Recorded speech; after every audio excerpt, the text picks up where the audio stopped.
Magandang gabi sa inyo mga lods. Ito nga, habol tayo ngayon ng adobo. Adobo sa tausi. Ayan, naghiwa na tayo. Dahil nagutom nga itong aking partner, inadubuhan natin ng mabilisan adobo. Ayan, nagayat na natin. Ayan mga lods, ay napakaganda palang gayatin ng frozen. Ayan, nagayat na natin. Aadobuhin natin itong mabilisan. Ayan, maghihiwa na tayo ng mga ricado. Ayan, i-slice na natin. Ayan na, i-slice na natin. Ubusin lang natin itong bawang, 10 bawang para pang ultra sa high blood. Ayan na.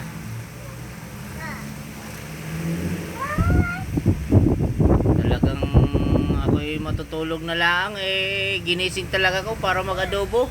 Talo pa naglilihi. Ayan, iwaan na natin ng mga ricado at luya. Ako'y napabatanggenyo. Ay akong Bicolano. Ayan, iniiwa na natin mga lods ng sibuyas. Ayan, maraming bawang para iwas high blood. Ayan na, naiwa na natin lahat yan.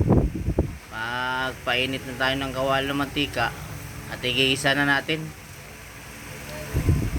Talaga naman to, nagutom talaga kahit na gabi. Mag-aalas 9 na, nagpa-adobo pa. Ay may i-upload tuloy tayo. Ayan na, inigisa na natin mga ricado.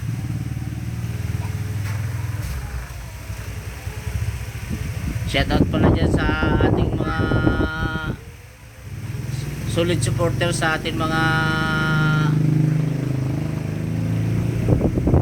ipinos na ating pagluluto ng mga gata, lalo na yung laing. Maraming salamat sa mga nag-comment at nag-like, at sa ating viewers, maraming salamat po sa inyo.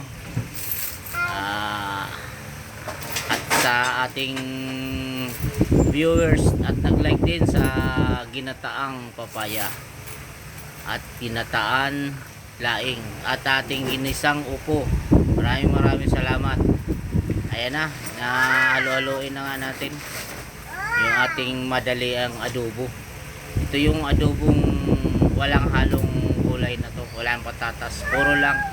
Ayan, ito'y papatuyuin lang natin to at lalagyan natin ng tausi. Ayan, hindi lang nagutom itong aking partner, hindi na ako magpapabol ng adobo. Gabi na, kumain na at kumain pa uli. Gawa ng nagpapadede, mabilis magutom. Ayan na, ilagay na natin suka para manot ng lasa. Ayan, magic sarap.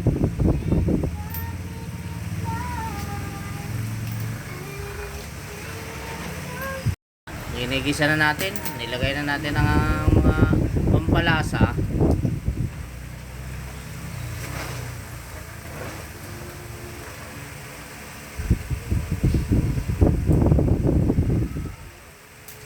Ayan, ayan na, ay halo-haloin na natin.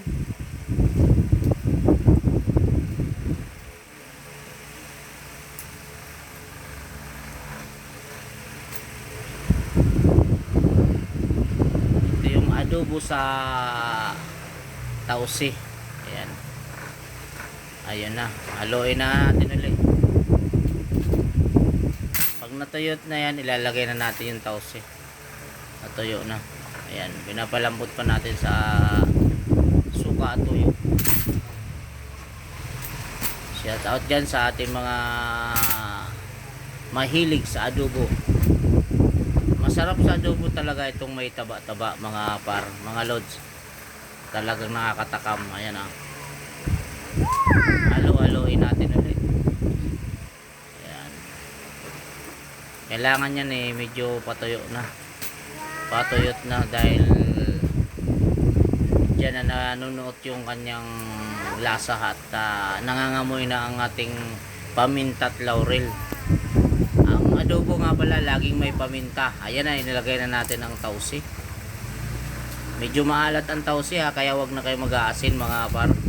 Pag nilagyan nyo ng tausi at toyo, wag na mag-aasin dahil maalat na to. Maalat na ang toyo. Wala nang asin akong ginamit dyan. Ayan, malapit na yan, malapit na. Ayun na. Ayan, luto na. Pero kailangan pa rin na natin patuyo-tuyuin para masarap. Ang adobo naman natin ay laurel lang, pamintang buo at ayun, sibuyas, bawang, luya. Hindi mawawala ang luya at bawang.